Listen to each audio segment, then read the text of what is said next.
Irmãos, para quem não conhece, eu acredito que quase todos devem conhecer. Reverendo Diego é um grande amigo que Deus colocou aí na minha vida, na vida da minha família. Um dos pastores da IPN, tá, que faz parte ali do conselho. E a segunda ou terceira vez, né, Rev, que o senhor vem aqui? Segunda vez pregando. Que Deus te abençoe, tá, meu irmão? Obrigado aí por atender o nosso convite. Seja tu aí boca deste livro.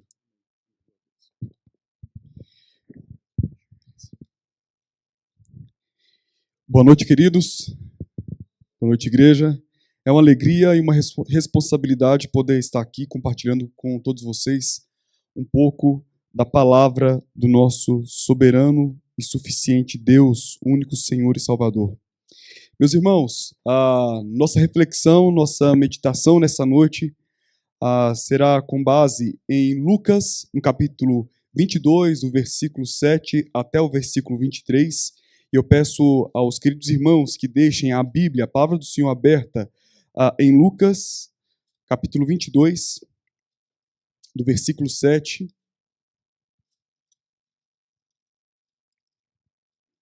E antes de ler o texto sagrado, eu quero compartilhar com vocês uma frase que uma vez eu ouvi.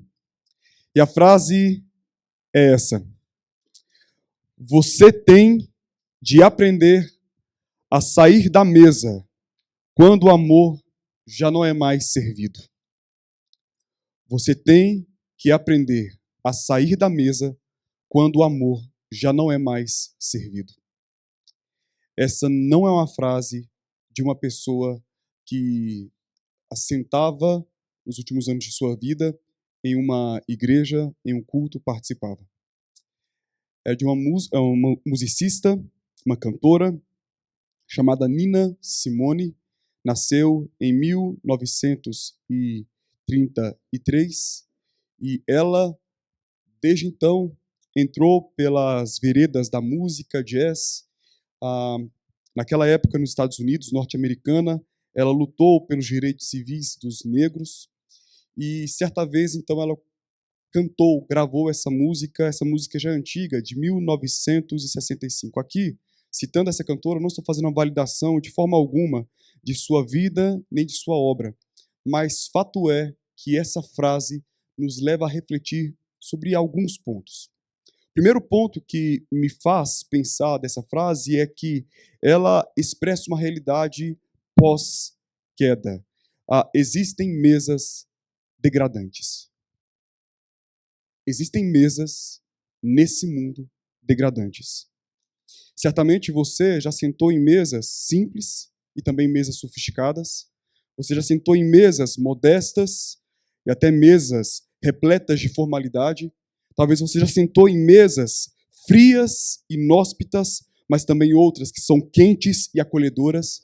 Talvez você já sentou em mesas que proporcionam um conforto social, outras que proporcionam um desconforto social, algumas que são compartilhadas com amigos e outras até mesmo com adversários. Existem mesas degradantes. Isso é um fato. Outra realidade que essa frase, esse pensamento revela pós-queda é que, lamentavelmente, ela faz aqui uma inferência a talvez uma dignidade inerente que todos nós temos, que nós sabemos pela palavra de Deus que isso não é verdade. Aquela visão de um autoconceito, de uma autovalorização, de que eu sou muito importante, logo todos devem me amar, me endeusar, me dignificar. Meus queridos irmãos, só há uma mesa que de fato oferece verdadeiro amor. Nesse mundo nós encontramos mesas, nesse mundo nós encontramos refeições, nesse mundo nós encontramos alianças, mas somente há uma mesa, somente há uma refeição que de fato oferece para mim e para você o verdadeiro amor. Na mesa da Nina Simone, ela poderia ter encontrado certamente muitas angústias, aflições, violências, mau caráter. Sim, ela poderia ter encontrado isso. Mas a mesa sobre a qual nós falaremos hoje é a mesa onde as pessoas puderam encontrar o verdadeiro amor. E olha que curioso, olha que curioso. Sabe quem sentou nessa mesa? Pedro.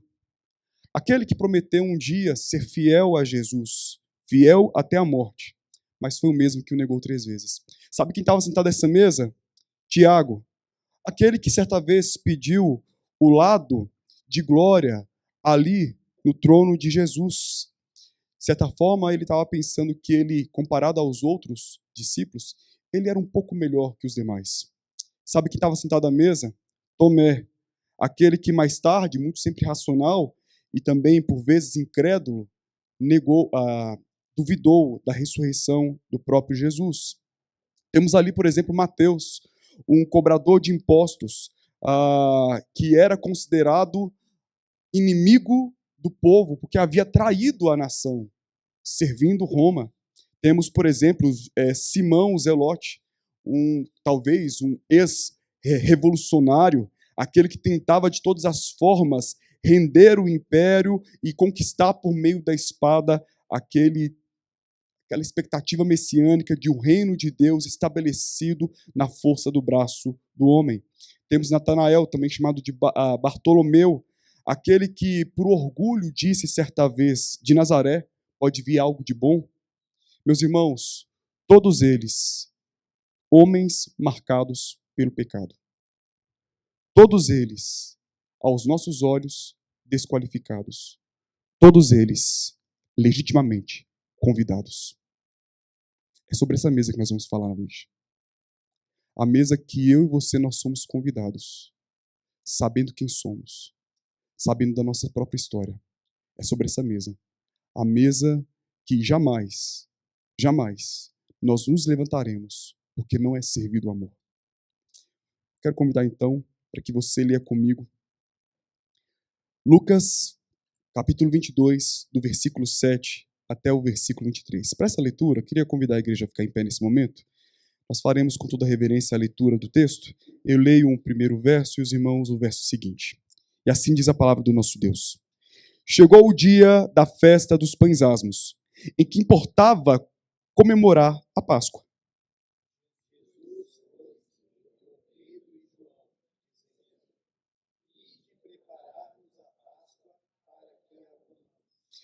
Eles lhes perguntaram, onde queres que a preparemos?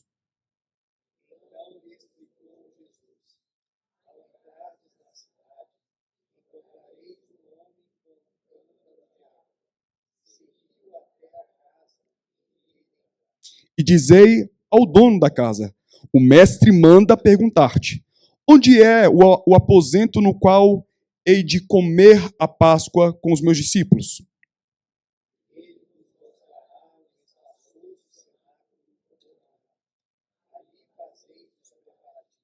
E indo, tudo encontraram como Jesus lhes dissera e prepararam a Páscoa.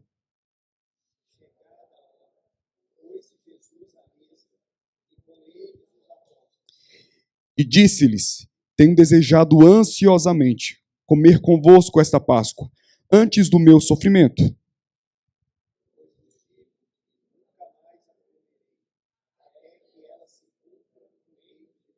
E tomando um cálice, havendo dado graças, disse, recebei e reparti entre vós.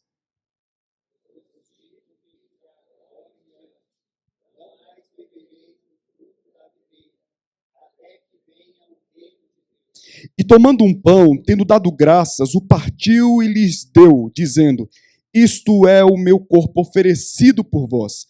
Fazei isto em memória de mim.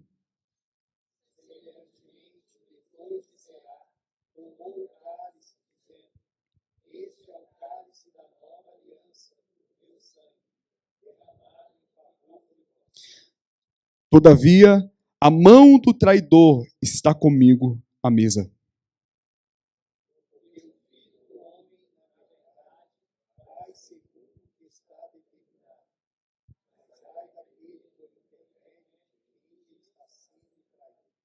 Então começaram a indagar entre si quem seria, dentre eles, o que estava para fazer isso. Feche seus olhos, vamos ter mais uma palavra de oração. Deus, tua palavra é poderosa e ela foi lida, Deus.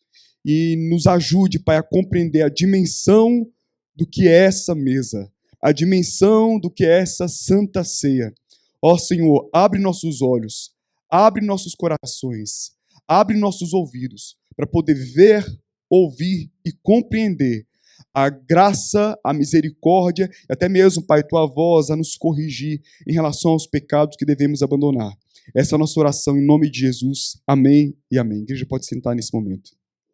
Onde nós estamos aqui? Meus irmãos, nós estamos em Jerusalém. Qual é o contexto? O contexto era um contexto de celebração. O povo de Deus estava celebrando a Páscoa. Na verdade, para nós entendermos melhor isso aqui, o povo de Deus tinha várias festas. Algumas boas festas. Era um povo bem festivo. E a Páscoa, por exemplo, era comemorada no 14º dia do mês de Nissan. Preste atenção nos números. 14º, dia 14. No dia 15 até o dia 21, entrava uma nova festa, que era chamada de Festa de Pães Sem Fermento, ou os Pães Asmos. Então, a Páscoa no dia 14, a Festa dos Pães Asmos no dia 15, e no domingo após a Páscoa, era comemorada a Festa das Primícias. Peshat, Páscoa. Shag HaMatzot, a Festa dos Pães Asmos. E a Festa das Primícias, Katzir. Então, essas três festas eram festas comemoradas, enaltecidas, porque aquele povo celebrava primeiro a celebração, a libertação de Deus, que Deus havia trazido aquele povo ali do Egito. Depois, a festa dos pães sem fermentos, sem fermento, que era durante quase uma semana aqui, lembra a passagem, né, daqueles homens saindo do pecado e sendo levados para uma vida de libertação no Senhor. E por último, a festa das primícias, onde a oferta da primeira colheita da cevada, né, e relembra a todos nós a ressurreição de Jesus, a primícia dentre os mortos. Então, nós estamos justamente num dia depois da Páscoa. Porque o texto diz aqui para mim e para você no versículo 7. Chegou o dia da festa dos pães asmos, em que importava comemorar a Páscoa. Nesse contexto aqui, a Páscoa e a festa dos pães asmos acabava sendo já um termo intercambiável. Então, as pessoas entendiam que festa dos pães asmos, bem assim, a Páscoa, eram praticamente o mesmo período, a mesma coisa. Olha que curioso. Um historiador judeu, Flávio Joséfo, afirmava que naquela época aproximadamente 2,7 milhões de pessoas participavam dessa Páscoa. Esse número, alguns acreditam que é um número super valorizado, e alguns historiadores modernos acreditam que, por meio da arqueologia e por meio de alguns estudos, a cidade de Jerusalém era tomada por aproximadamente 150 mil a 250 mil pessoas. Meus irmãos, isso já é muito também. Tendo em vista que Jerusalém possivelmente tinha entre 30 a 50 mil habitantes. Ou seja, a cidade era tomada de pessoas. No meio de tudo isso, como era o preparativo para a celebração da Páscoa? A cidade era tomada de diversas pessoas vindas de outros lugares. E dentre essas pessoas, alguns eram comerciantes, peregrinos, que iam para a cidade para vender seus produtos, como joias, especiarias e outros tipos de artigos. A cidade ficava em pleno tumulto. Gritos por todo lado, negociações por todo lado, pessoas querendo vender e vender, uma cidade totalmente aquecida pelos negócios. A compra mais importante daquela semana era a compra de um cordeiro. Havia essa prática na época.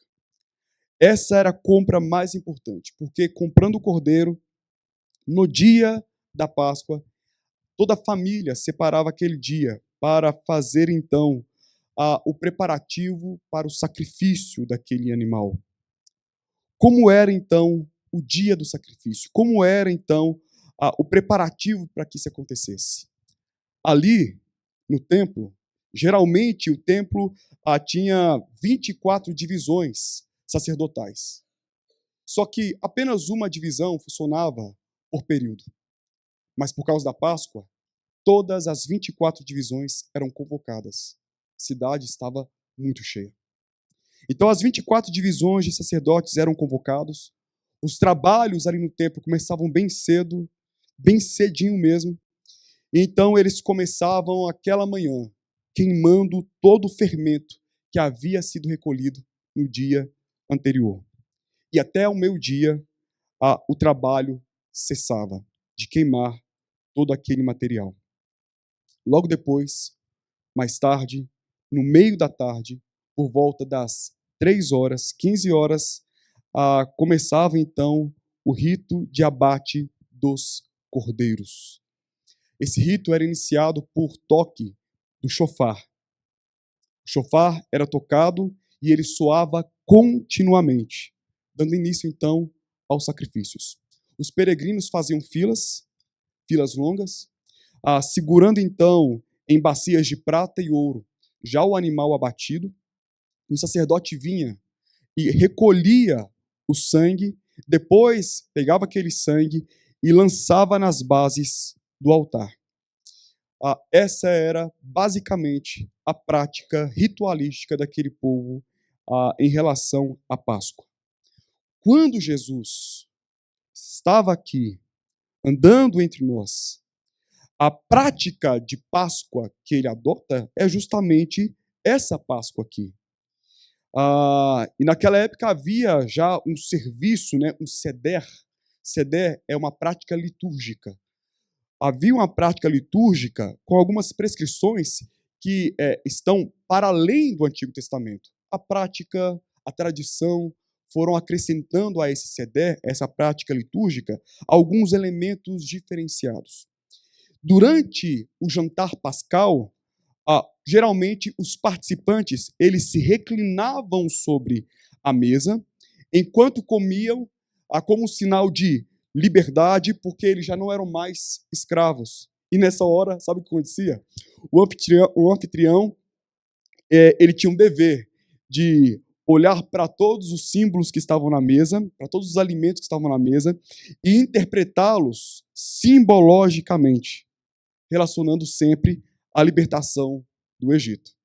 Nessa hora, então, o anfitrião ele pegava as ervas amargas e recordava que as ervas amargas, de certa forma, faziam alusão à escravidão sofrida ali no Egito. Pegava os pães asmos e relembrava que os pães asmos relembram a corrupção, ou melhor, a libertação da corrupção que Deus havia trazido ao seu povo. O cordeiro assado, por exemplo, lembrava o sangue do cordeiro que foi derramado e aspergido nas portas para mostrar a libertação que Deus traz aos seus. A comemoração da Páscoa por Jesus e seus discípulos seguiram todo esse rito. Olha o que nós encontramos aqui no versículo 7 ao 13. Chegou o dia da festa dos pães asmos, em que importava comemorar a Páscoa. E Jesus deu então a Pedro e a João todas as diretrizes para que eles pudessem ir à cidade, encontrar a casa certa, o local certo, para que eles pudessem vivenciar e experimentar a ceia de Páscoa. A ceia da Páscoa. Foi isso que Jesus fez. Então, quando João e Pedro obedecem a Jesus, vão à cidade, encontram a casa, e Jesus e os discípulos agora já estão ali naquela casa, celebrando a ceia, nós temos o que para alguns é a última ceia, e que para outros é a primeira santa ceia. É a última ceia de Páscoa, segundo o costume judaico, comemorado por Jesus com seus discípulos. E é a primeira ceia cristã, celebrando a salvação que Cristo já ofereceria aos seus, celebrada por Cristo. O que eu e você nós podemos aprender então dessa ceia, dessa mesa? Meus irmãos, a primeira lição que eu extraio do texto acerca dessa mesa é que, ouça bem, a ceia do Senhor, ela é uma antecipação. Repito, a ceia do Senhor, ela é uma antecipação. Antes Note que Jesus, ele fala no versículo 15 que ele estava ansioso, né, para comer aquela Páscoa com os seus discípulos antes do sofrimento. Ele diz assim: tenho desejado ansiosamente comer convosco essa Páscoa antes do meu sofrimento. Jesus, ele foi cuidadoso na preparação, ele garantiu que nada perturbasse aquele momento dele com seus discípulos. Ele preparou aquele momento dele com seus discípulos. Nada pode atrapalhar nossa comunhão com esse Jesus. Nada pode atrapalhar, deveria atrapalhar a comunhão de Jesus com os seus discípulos ali. Jesus, então, ele preparou. A ceia é, ao mesmo tempo, uma antecipação e um ápice. Mas antecipação de quê? Antecipação dos efeitos da cruz. É um vislumbre, antes do sacrifício, daquilo que ele tornaria possível, que é a comunhão, plena comunhão, entre Deus e os homens. Para ilustrar isso, meus irmãos, eu vou usar algo do nosso contexto. Imagina um time de futebol que antes de começar o jogo, imagine isso, antes de começar o jogo, pede ao juiz e aos organizadores a que antecipem a cerimônia, para que eles já levantem a taça, para que eles celebrem com a torcida a vitória que ainda não ocorreu. Ou imagine um exército que antes de ir para o campo de guerra, de batalha, ele já realiza no seu país as condecorações, as entrevistas, os desfiles de vitória, antes mesmo de estar lá no campo de batalha. Foi isso que Jesus fez. A sua morte e sua ressurreição garantiria para mim e para você a mesa da comunhão. O que ele fez? Ele antecipou. Ele pega a mesa e coloca para antes da morte. A mesa, a ceia, é uma antecipação daquilo que um dia nós viveríamos pela morte e ressurreição de Jesus. Foi isso que Jesus fez. A mesa é uma antecipação da comunhão. Jesus está falando, olha, a comunhão verdadeira, a comunhão restaurada, a intimidade restaurada, só será por meio de minha morte e minha ressurreição. Mas eu estou adiantando aqui. Eu quero que vocês experimentem. É uma gota da minha misericórdia, da minha graça. Eu quero que vocês experimentem o que é que eu vou garantir para vocês a partir daquilo que eu vou sofrer. Eu quero que vocês experimentem aquilo que eu vou garantir para vocês a partir do meu sacrifício. A ceia, ela é uma antecipação da comunhão. Olha que curioso. Na Páscoa judaica, o ponto central não era o sacrifício. Não. Na Páscoa judaica, o ponto central não era o sacrifício, mas a comunhão estabelecida e aludida pelo sacrifício. Na Páscoa cristã, a morte de Cristo e a ressurreição de Cristo não são fim em si mesmas, mas apontam para o resultado que elas trazem, que é a comunhão do povo de Deus com o seu próprio Deus. A ceia é uma antecipação da comunhão. Meus irmãos, quando nós participamos, nós devemos participar com essa intensidade. Nós estamos desfrutando dessa comunhão antecipada. É uma gota, é uma participação hoje, talvez pequena, mas imensa. Porque talvez nós nunca experimentaríamos isso se Jesus não tivesse feito essa antecipação. A mesa era uma realidade eterna. Porque no texto, do versículo 16, 17, 18, diz assim: pois vos digo que nunca mais a comerei, até que ela se cumpra no reino de Deus. E tomando um cálice, havendo dado graças, disse: recebei e reparti entre vós. Pois vos digo que de agora em diante não mais beberei do fruto da videira, até que venha o reino de Deus. Jesus está falando, olha, eu estou comendo com vocês, eu estou participando com vocês, eu estou antecipando já a comunhão, a bela, linda, que eu estou oferecendo para vocês. Mas eu, fisicamente, só beberei agora, e depois, quando eu voltar, definitivamente, eternamente, no meu reino, que é o que Apocalipse vai falar a respeito das bodas do Cordeiro. Ali que nós vamos beber de novo com Ele. Nós vamos cear de novo com Ele. É uma antecipação. A mesa é uma realidade eterna, mas que pode ser vivida agora, aqui e agora. A Páscoa, de forma tradicional, era um momento para o povo olhar para quê? Para trás. Eles olhavam para trás e lembravam do passado glorioso, onde Deus os libertou com poder e glória da escravidão no Egito. E agora Jesus não apenas os fazem enxergar para o pecado e o passado, mas também para o futuro glorioso de comunhão. A ceia da eternidade.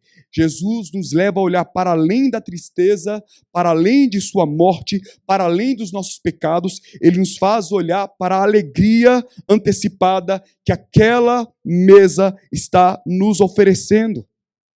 O autor em Hebreus falou o seguinte, a respeito de Jesus, o qual, pela alegria que lhe estava proposta, suportou a cruz, desprezando a vergonha, o qual, pela alegria que lhe estava proposta, que alegria é essa? A participação da mesa com os seus.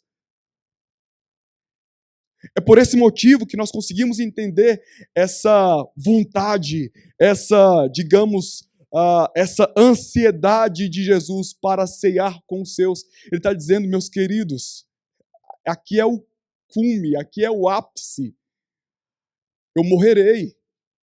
Eu vou ressuscitar, mas é a mesa, a concretização de tudo aquilo pelo qual eu vou sofrer. A alegria que lhe estava proposta é a comunhão com os seus. É a comunhão com os seus. O centro dessa alegria é essa mesa, essa comunhão eterna, onde ele, em festa, em celebração, está sentado com o seu povo. E o seu povo o adorando. Meus irmãos, você viverá meses, anos, cheio de atividades por aí. Cheio de compromissos por aí. E alguns dos nossos compromissos, eles são adiáveis, outros são frustrados. Mas já para eu pensar que não na sua agenda, no smartphone, agenda Google ou outro por aí, mas já para eu pensar que na agenda da sua vida já tem determinada uma ceia, um encontro com o Senhor das nossas almas. E nesse dia não haverá atrasos, não haverá desqualificados, não haverá intrusos, não será um evento de última hora, mas será o maior e mais definitivo encontro das nossas vidas. O banquete que celebra os eternos feitos de Cristo na cruz do sepulcro vazio. Deus preparou uma mesa, um lugar de comunhão para todos nós. A morte aponta para a comunhão perdida. A ressurreição aponta para a comunhão restaurada. A ceia do Senhor não é apenas uma lembrança de sua morte, mas a ceia do Senhor é a celebração da comunhão restaurada, o sinal de que o reino já começou e anuncia que haverá um definitivo e eterno banquete para mim e para você. Nossas transgressões e moído pelas nossas iniquidades. Ele, o servo sofredor, esmagado por nós, servido a nós. Isso expressa o caráter substitutivo de Cristo Jesus, morrendo em nosso lugar, sofrendo a nossa pena, coisa que nós merecíamos, mas Ele levou sobre si. Ele levou sobre si. Ele é corpo dado por nós. Ele é o pão moído por nós. Esse é Jesus. O pão é um sinal visível da graça. E para melhor falar sobre esse subponto aqui, eu preciso ler para os irmãos, relembrar os irmãos, o que a nossa confissão de fé, seu capítulo 29, seu primeiro parágrafo nos ensina. Diz assim: na noite em que foi traído, nosso Senhor Jesus Cristo instruiu o sacramento de seu corpo e sangue, chamado Ceia do Senhor, para ser observado em sua igreja até o fim do mundo, a fim de lembrar perpetuamente o sacrifício em que a sua morte ele fez de si mesmo. Selar os verdadeiros crentes, os benefícios provenientes desse sacrifício para o seu nutrimento espiritual e crescimento nele, e a sua obrigação de cumprir todos os seus deveres para com ele, e ser um vínculo e penhor da sua comunhão que ele e de uns com os outros, como membros do seu próprio corpo místico. A ceia do Senhor, a mesa do Senhor, é sinal visível dessa graça invisível. É sinal visível dessa bênção, muitas vezes invisível, desse toque que nos alcança, dessa graça que nos alcança, desse poder que vem sobre nós. A ceia, o pão, é um sinal visível da graça de Deus. Nós precisamos ver, interpretar isso, para entendermos a grandiosidade e a profundidade. E por fim ele diz: fazei isto em memória de mim. Nós não somos aqueles que sacrificamos Cristo todos os dias na Santa Ceia. Nós não sacrificamos outra vez Cristo. O pão que uma vez foi moído, o sangue que uma vez foi derramado, uma vez o foi de forma definitiva. Mas quando realizamos a Santa Ceia, nós não a realizamos em cima de um altar. Nós realizamos em cima de uma mesa. Pois recorda que o sacrifício foi feito uma vez por todas. E hoje nos é dada a comunhão. Nos é dada a comunhão de forma graciosa, conforme nos diz Hebreus capítulo 7, versículo 27. A ceia é bem mais que uma memória, é também presença real de Cristo Jesus em nossas vidas. A ceia, o pão, é gratidão, é comunhão, é renovação. O pão é o alimento da nossa alma. Na ceia do Senhor, a graça é servida abundantemente. Sabe por quê? O pão é recebido com ação de graças. O reconhecimento que a misericórdia nos alcançou nos toma de tal forma, nós reconhecemos também nossa indignidade, o corpo de Cristo, o justo, que aquele que foi entregue por nós e o derramar de sua graça é vivenciada por todos aqueles que tomam do pão. Terceira lição que eu aprendo nesse texto, a partir do verso 20, diz assim o texto sagrado: semelhantemente, depois de cear, tomou o cálice, dizendo: este é o cálice da nova aliança, no meu sangue derramado em favor de vós. Eu não sei se os irmãos repararam, mas é a segunda vez, esse é o segundo cálice que aparece no texto de Lucas. Veja aí comigo. O segundo cálice que aparece no versículo 20, não é? Depois de cear, tomou o cálice. O primeiro cálice está no versículo 17. E tomando um cálice, havendo dado graças, disse: recebei e reparti entre vós. Depois, o segundo cálice, versículo 20. Aí você fala: pastor, mas espera aí, a nossa Santa Ceia não tem dois cálices. A nossa Santa Ceia é somente uma participação dessa bebida. Como que é isso? Nós precisamos entender que Jesus Cristo estava fazendo duas coisas ali. A última ceia pascal, segundo o costume judaico, e a primeira ceia cristã. Aqui, o segundo cálice, mencionado por Lucas, se refere ao cálice da nova aliança. Aqui sim, ceia do Senhor Jesus. Aquele primeiro cálice, que é chamado entre os judeus de cálice de ação de graças, fazia parte da celebração pascal judaica. Então, Cristo Jesus, ele toma esse segundo cálice, o nosso cálice, e ele diz que esse cálice é o cálice da nova aliança no meu sangue, derramado em favor de vós. Nova aliança aqui, nova aliança. Meus irmãos, nós precisamos entender que Jesus estava aqui, mostrando que o pacto, a nova aliança, o pacto de Deus com os homens, estava sendo selado por meio de seu sacrifício. Curiosamente, quando nós mergulhamos na palavra de Deus, nós encontramos manifestações de uma aliança de Deus com vários homens. Por exemplo, com Adão, com Abraão, com Moisés, nós vemos então Deus relembrando e trazendo à tona a aliança que ele tinha com o seu povo. Toda aliança feita no passado era uma aliança de sangue. Toda aliança feita no passado era uma aliança de sangue. Firmar uma aliança era algo sério e sangrento.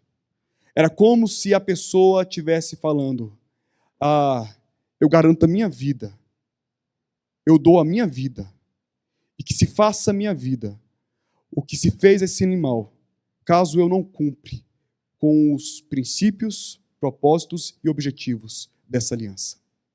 Então Deus, por diversas vezes, reafirmou isso, dizendo: olha, eu estou dando minha palavra, a minha vida, se faça a mim, de forma bem irônica, né? Se faça a mim aquilo que foi feito ao animal, caso eu não cumpra com aquilo que eu estou estabelecendo com vocês, que é de fato a restauração da aliança que eu tenho com vocês. Meus irmãos, então, a aliança era algo sangrenta e algo muito sério. Sempre era selada com sangue, e não com uma assinatura, mas com sangue. E Jeremias, no capítulo 31, versículo que nós já lemos, do versículo 31 ao 34, Deus faz aqui uma referência à nova aliança que seria estabelecida, promessa de Deus: farei uma nova aliança com a casa de Israel e com a casa de Judá, porém minha lei dentro deles e escreverei em seus corações. Eu serei o seu Deus e eles me serão povo, porque perdoarei a sua iniquidade e não mais me lembrarei dos seus pecados. A nova aliança é marcada pelo sangue de Cristo Jesus e ela tem como premissa nossa comunhão com Deus. Ele será o nosso Deus e nós seremos o seu povo. E tem como premissa o perdão dos nossos pecados. Ele não mais se lembrará dos nossos pecados. Ou seja, nós somos povo livre. Nós somos o povo que não mais carrega essa culpa, mas que essa culpa foi pregada, fixada na cruz do Calvário de Cristo Jesus. Nós somos o povo hoje que anda, que celebra essa vitória dada por Cristo Jesus a todos nós na cruz. Essa é a nova aliança. E é isso que Jesus está falando: olha, eu com meu sangue celebro com vocês, estabeleço com vocês a nova aliança. E o caráter dessa nova aliança é para vocês perdão, redenção e vida. Perdão, redenção e vida. Isso é para vocês o caráter da nova aliança. Lucas 22, 20 diz: este cálice que é derramado por vós é a nova aliança do meu sangue. Em Mateus 26, 28, de novo ele fala: o meu sangue da aliança. Meus irmãos, é por meio do sangue de Cristo Jesus que nós temos hoje essa aliança, essa participação na comunhão com Cristo e com Deus. É por meio dele. Cristo oferece seu sangue de forma definitiva. É como se ele estivesse falando: dou minha palavra, assino com sangue, o meu precioso sangue. Qual será o projeto dessa aliança? O projeto dessa aliança será o resgate de todos vocês. E eu dou o meu sangue, eu dou a minha palavra, que isso será cumprido. Todos nós, por meio de Cristo Jesus, temos lugar à mesa. Eu quero voltar ao contexto histórico. Jesus, na noite em que foi traído, ali, naquele cômodo separado para que eles pudessem celebrar a última e primeira ceia, ali naquele momento ele se coloca como anfitrião.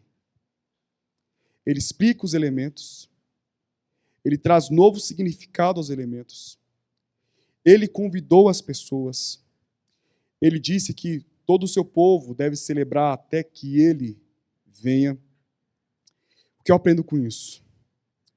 Que o Rei Eterno, conforme a palavra de Jesus mesmo, saiu às ruas das nações em diversos tempos e épocas, de forma específica, nesses últimos anos. Em algum dia, esse mesmo Senhor chegou ao seu encontro, bateu na porta do seu coração, maltrapilho como você e eu nós estávamos, sujos, perdidos em nossos próprios pecados, e Ele nos deu um convite. O convite de ir e assentar à mesa. A mesa é a antecipação da presença e da comunhão. À mesa, nós sentamos e somos servidos de forma abundante de graça. É na mesa que nós somos servidos e recebemos a esperança da eternidade. A mesa é um sacramento, um sinal visível de uma graça invisível. E aqui eu tenho algumas aplicações para mim e para a sua vida. Olha que curioso. A primeira aplicação é que nós devemos acolher aqueles a quem o rei também acolheu. Meus irmãos, quem é que participa da mesa? Todos foram tirados do mesmo poço. Todos do mesmo cemitério. Todos da mesma condição. Que prepotência poderei eu ter ao afirmar a mesa é exclusiva para mim, mas ali, o João, ali a Dona Maria, conheço o pecado dele, não deveria nem estar aqui. Eu devo acolher aqueles a quem o rei já convidou e acolheu. A mesa pertence ao povo de Deus. A mesa é um lembrete que todos nós fomos alcançados pela mesma graça. Todos nós somos batizados pelo mesmo Espírito. Todos nós fomos chamados a servir o mesmo Senhor. A mesa serve ao ferido e cansado, ao abatido, ao abandonado. A mesa serve a todos aqueles que um dia receberam o convite gracioso e irrecusável de Cristo Jesus. A mesa é para mim. A mesa é para você. Eu, indigno pecador, eu posso me assentar a essa mesa e eu não posso olhar para o meu irmão com um olhar altivo, orgulhoso, porque eu não tenho o mesmo pecado que ele, falar a mesa é para mim, não é para ele. Não. A mesa é para nós, para todos nós. Tem lugar para todos nós. Como você está hoje? Está ferido? Pecado bateu na consciência? Amargura bateu aí? O sentimento de abandono bateu aí? Não importa. A mesa é para todos nós, chamados de filhos de Deus. Estava ali na mesa João, Pedro, Bartolomeu, e de forma espiritual, estou eu, você, todos nós. Todos nós estamos ali. É a mesa para o povo de Deus. Segunda a implicação dessa mesa, na minha vida e na tua, eu preciso, já adiantei isso, mas eu preciso comer com gratidão e esperança. Eu preciso ensaiar esse banquete eterno, é um ensaio do banquete eterno. Como vai ser isso? Naquele dia, segundo as palavras do Senhor em Apocalipse, todos nós teremos novas vestes, novo nome, uma nova coroa, assentados à mesa, vestido de linho fino, tendo nos lábios um canto ao Cordeiro. Digno és, porque foste morto e compraste para Deus homens de todos os povos, línguas e nações. eu como com gratidão aqui e acolá. Lá eu vou comer grato, porque Ele me livrou de tudo aquilo que se passou. Ele me livrou de tudo aquilo que era. E agora eu vou viver com Ele uma nova realidade, um novo futuro, um futuro de paz e esperança para todo sempre, inaugurado por uma ceia. E terceira aplicação para a minha vida, a mesa é um constante lembrete da comunhão. Eu estou com você. A mesa me lembra o tempo todo. Ele não só salva para que eu e você, nós tenhamos um lugar no céu, mas Ele nos salva para que nessa terra nós vivamos um céu. Comunhão estabelecida, comunhão dada, é sinal visível da comunhão de Deus com os seus. A mesa me lembra constantemente dessa comunhão com Deus, o Emanuel, Deus conosco. Meus irmãos, não dá para continuar vivendo a ceia, experimentando a ceia, destituído ou não reconhecendo todas as dádivas e implicações que ela tem para nossas vidas. Não é um mero ritual. Não é uma mera participação. Tem efeito prático no teu casamento. Tem efeito prático na tua relação com teus filhos. Tem efeito prático na tua luta contra os pecados que tenazmente te assedia. Eu participo dessa mesa antecipando com convicção as bênçãos que Ele já nos deu. Eu participo com o olhar fixado em Cristo Jesus, olhando também para as bênçãos que Ele já nos deu, me deu. Sim, eu participo com ousadia, com convicção. Eu tomo pão com ousadia, convicção. Não porque eu sou bom, mas porque Ele me deu assento. E isso vai repercutir, vai ter efeito sim, na minha vida da segunda-feira, de terça-feira. Quando as contas batem, quando as dificuldades vêm, quando a questão é de saúde, tem efeito sim sobre a nossa vida. Eu quero poder participar dessa mesa, para amanhã não esmorecer. Eu quero poder participar com dignidade dessa mesa, para amanhã enfrentar os problemas diários que eu tenho, porque essa mesa fortalece a minha convicção de que Ele está comigo. É antecipação daquilo que virá. Que Deus tenha misericórdia de nós. Não participar com um olhar cabisbaixo.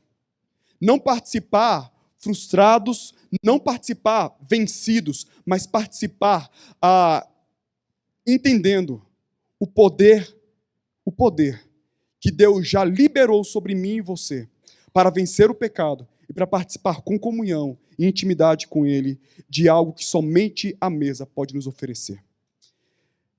Que Deus tenha misericórdia de todos nós. Vamos orar?